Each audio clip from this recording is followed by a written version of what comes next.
Museo de Huesca tiene una colección de unas 40 piezas donadas a partir de los años 70 por el egiptólogo aragonés Joaquín Lizana.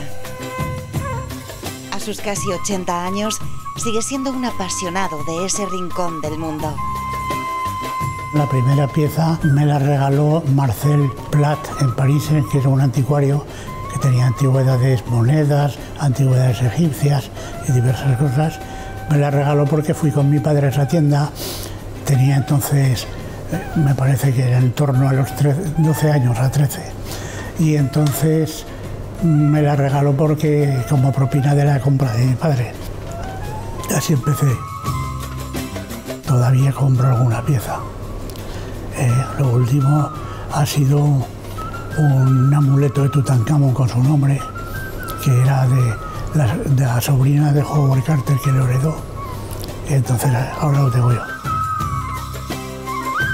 Gran parte de la colección se compone de escarabajos sagrados. Ahora hay 7. Estas piezas, que tanto éxito tienen actualmente entre los turistas, servían de amuleto o adorno en el Egipto faraónico.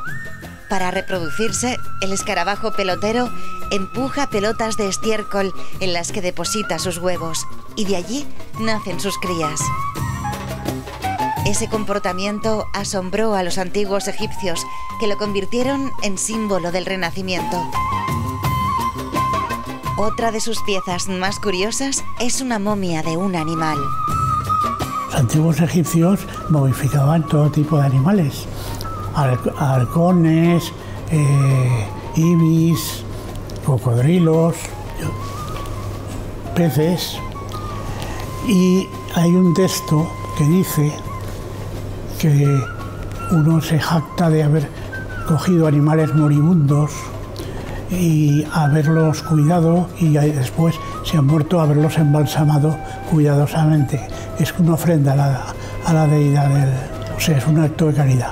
Luego ya se convirtió en un negocio, y además en un mal negocio, porque hay peces que no hay pez dentro.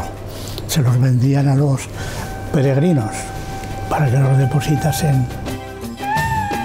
Esta singular colección ahora no está expuesta en el museo, pero incluye otras interesantes piezas, como los conos funerarios.